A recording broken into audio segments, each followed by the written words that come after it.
Hello everyone, welcome back to my channel and my name is Siri.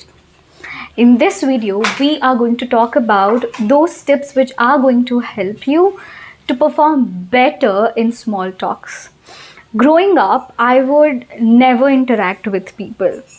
And in family gatherings, it's very difficult for me to interact with people. I sometimes even escape attending those family gatherings because if someone comes up to me and starts speaking, I would end up feeling nervous and I'm just going to mess up the entire conversation. So for that, I would always escape from attending those events. Eventually, I have realized that it's important that I interact with people. It's important that I talk to people more often so that I can learn a lot, because as I always say, there is something that you can learn from every single person. And in past, I would never even interact with my own relatives, right? Later, I've realized this point that I should start interacting with people. I should stop feeling nervous and shy to interact with people. And that's when I have actually worked on improving my speaking skills, and that's when I started to adapt some tips that can help me in small talks. So that's what we are exactly going to talk about in today's video. So without any further ado, let's get into the video. So tip number 1 is to prepare some topic in advance. It could be about travel, food, some interest, that common interest that you share. There's nothing wrong with preparation. We usually think that preparation is bad. No, there's nothing wrong if you prepare beforehand. See, if you have a base topic in your mind, once you get into the conversation, the questions and answers are automatically going to flow in. So the point here is that you need to have a base topic that you need to talk about, right? So there's nothing wrong if you think about those topics beforehand. You're just trying to be prepared for the conversation. That's it, right? And of course, it's good to go with flow, but having that base topic in your mind is going to clear some amount of doubts, and it is also going to clear some amount of nervousness or tension that you have in your mind.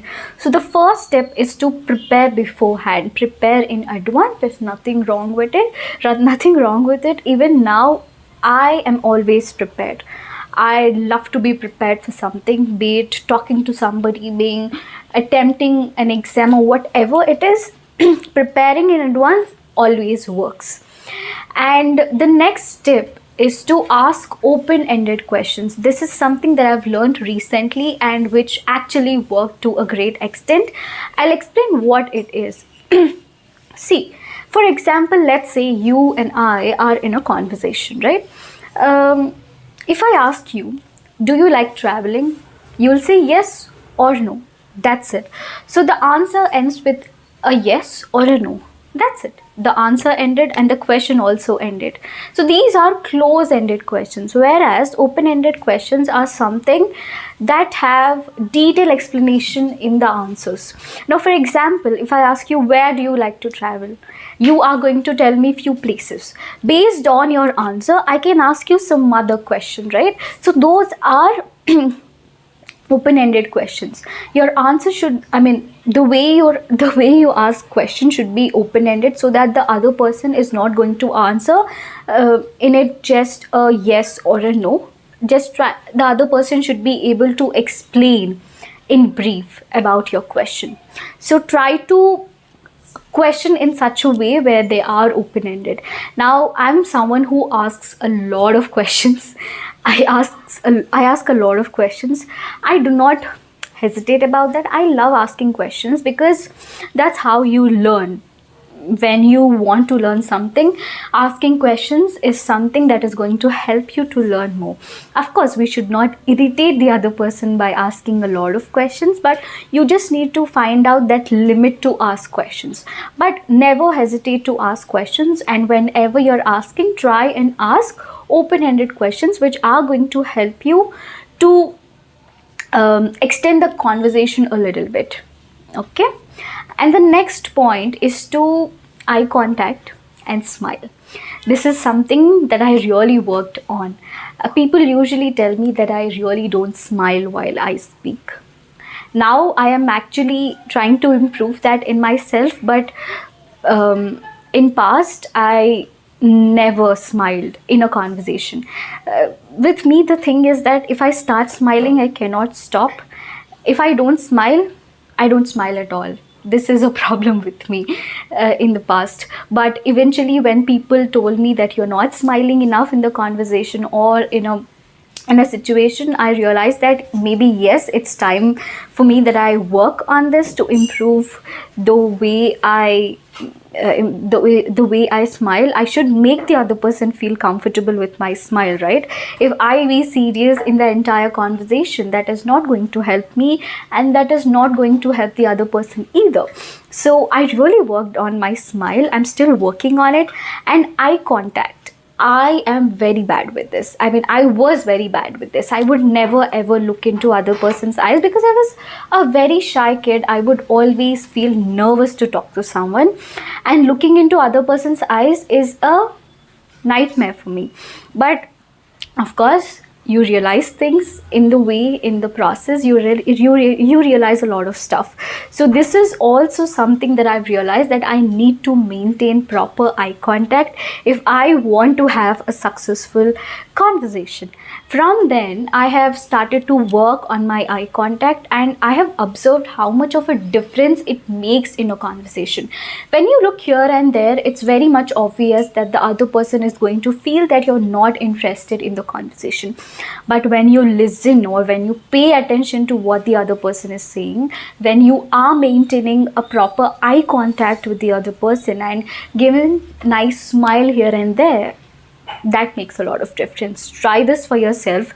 It's going to help you. I'm telling you this from my own experience. After following all these tips, all these tips, I've made a lot of friends in my relatives. I never knew that those people were exist, but after me coming out of comfort zone and talking to people more than relatives, they've become more like my friends, which I think is a great thing, right? And the next thing is to practice. Practice. I cannot stress enough about this. See, when you are required to speak in a conversation, that means you have to come out of your comfort zone. You definitely need to come out of your comfort zone if you want to speak with somebody, right?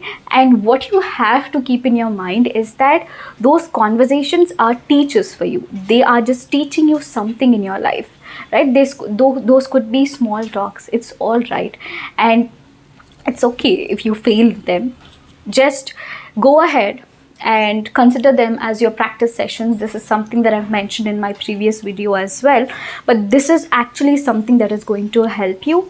Just keep practicing and you are going to get better at it. Of course, the first conversation is not going to be as great as you think it is going to be, but anyways, you have to continue with it. That's the only way you can get out of your comfort zone, and that's the only way you can learn something in your life, right? And the next tip is to not to be too hard on yourself. There were many times I would speak out something and that would hurt the other person. See, that's not out of your intention, but sometimes we don't want to hurt the other person. Of course, no, none of us wants to hurt the other person. We always wants to be kind enough, like a good person, yes. But sometimes what happens is that we just end up messing up the whole conversation. When you mess up the whole conversation, we end up feeling guilty, or we try to blame everything on ourselves, which actually is going to affect your future a lot. I've done that. I used to feel a lot guilty if I made a mistake in the conversation, if I made the other person feel uncomfortable, if I've hurt the other person. I would feel guilty. I would blame myself for every single thing, and I would end up overthinking all the time. Now I have realized that I am being too hard on myself. I think I should start being a little bit kind on myself so that I can be kind to others as well, right? So do not try to be too hard on yourself. It's okay okay. If you're making mistakes, it's fine, because we are human beings, we tend to make mistakes. It's fine, okay. Do not try to be too hard. It's fine. It's not out of your intention. Sometimes it just happens, okay. Whatever happened in past, we can't change it, but do not let that affect your future, because it's not going to be of any help. Just try to learn something from it, and that's it. That's the only way you can deal with past. See, you always have two options. Either you can feel guilty about it, or you can learn something from it or perform better, right? So always try to choose the second option, that next time you're not going to repeat that mistake. So do not try to be hard on yourself. You need to love yourself first. If you want the other people to like you, you have to like yourself first, okay. Try to be kind, try to be easy on yourself. That's it. These tips are actually going to work, and they worked in my case. That's why I have decided to make a video on it and let you guys know about it, so that they are going to help you as well. And I really hope you guys liked this video. And if you liked it, please give it a like and share it with your friends, and subscribe to my channel if you haven't already. And do let me know in the comment section, how did you like the video. I'll come up with a video very, very soon. Till then, you take care. I'll see you soon. Bye.